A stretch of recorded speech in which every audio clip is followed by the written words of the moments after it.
Fala pessoal, tudo bem com vocês? Olha, nós aqui de novo para mais uma reflexão. Ainda da série A Esperança, nós vamos ler Salmos 126 e o texto vai falar assim: Quando o Senhor trouxe os cativeiros de volta a Sião, foi como um sonho.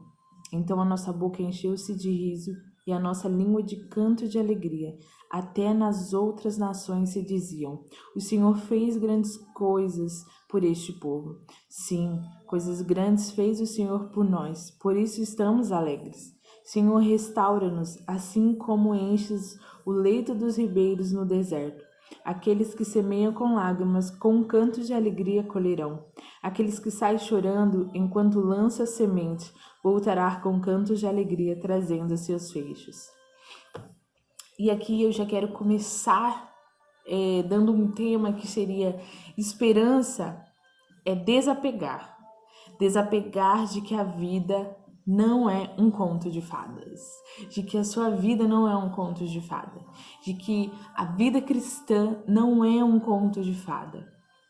E aí é sobre a gente entender um pouquinho esse texto, onde aqui é o povo, né, que saiu do exílio, né, o povo que saiu da Babilônia. Enfim, então Salmo 126 é uma passagem que trata a volta do povo, né? A libertação de Israel, depois de muitos anos de escravidão. Imagina só, muitos anos de escravidão.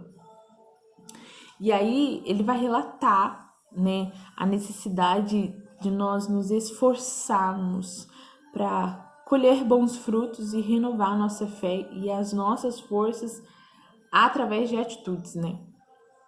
Então, aqui era tanta alegria, mas tanta alegria que eles não conseguiam parar de louvar, de agradecer ao Senhor, de bendizer, de render graças ao Senhor. Então, nesses trechos, nós vamos ver Deus ouvindo a oração desse povo por muito tempo, né? Por muito tempo. Então, o que eu quero enfatizar aqui, né? Só uma breve e sucinta, né, introdução. O que eu quero enfatizar aqui é o tamanho da felicidade e da gratidão desse povo em ter recebido a liberdade. A liberdade.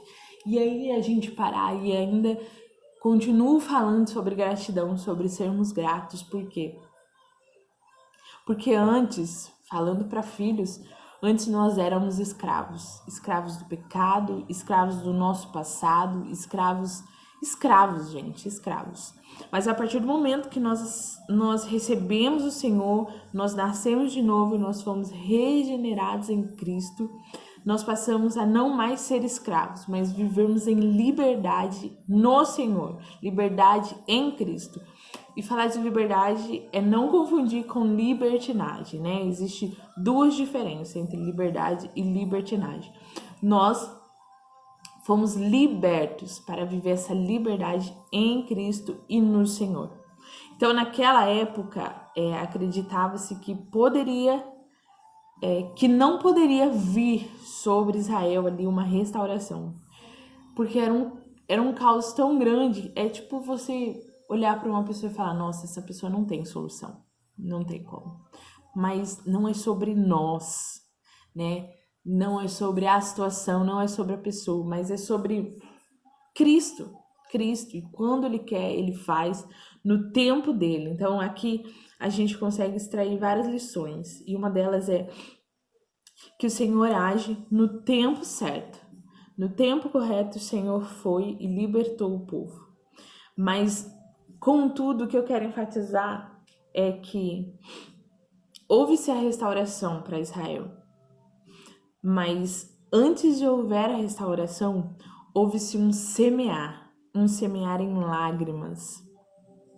Então, muitas vezes a gente tem vivido situações tão devastadoras, né? Tão triste, percas, essa pandemia mesmo, são situações onde a gente olha e fala: Deus não tem solução, não tem volta, não tem o que ser feito. Mas não é sobre a gente olhar e dar um diagnóstico conclusivo, mas sobre nós dobrar os nossos joelhos e chorar diante do Senhor. e lembrar que as lágrimas, elas são sementes. Quando as lágrimas são sinceras, vêm regadas de fé, de crer de que o Senhor está te ouvindo, de crer para quem você está chorando. Então as nossas lágrimas talvez elas não falhem, mas elas são sementes lançadas no campo espiritual e que com certeza o Senhor ouve. Lá em Mateus 5:4 vai dizer: bem-aventurados que choram, pois serão consolados. E eu acredito que o chorar é muito abrangente, né? Então, quando a gente tá muito feliz, a gente chora de alegria. Quando a gente tá triste, a gente chora. Eu sou uma pessoa que eu sou um pouco difícil de chorar, né? Assim, na vida.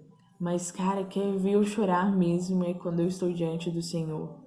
Porque é tão intenso, é tão profundo que as minhas palavras não conseguem expressar tudo aquilo que eu preciso falar para o Senhor, tudo aquilo que eu estou sentindo. Então, as minhas lágrimas, elas passam a expressar aquilo que as minhas falas, as minhas palavras não conseguem.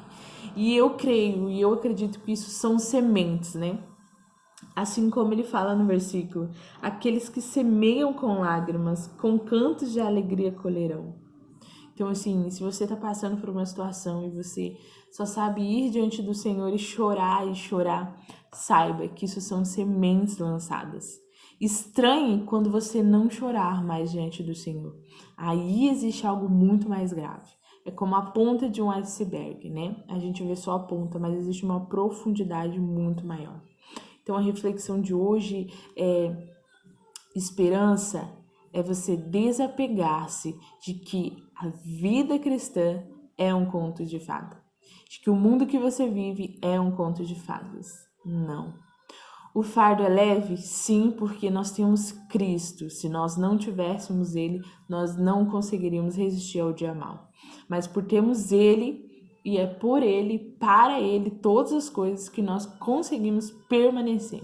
Então, continue permanecendo, continue semeando em lágrimas, para que lá na frente, independente do tempo necessário que for, né, como esse povo que viveu anos e anos exilados, mas eles permaneceram. E aqueles que não permaneceram, não viveram e não desfrutaram dessa colheita. Então, permaneça, continue semeando no reino, continue semeando na sua vida, continue semeando, porque chegará um tempo e um momento em que nós iremos colher cada lágrima, cada semente que nós temos plantado no Senhor. Amém?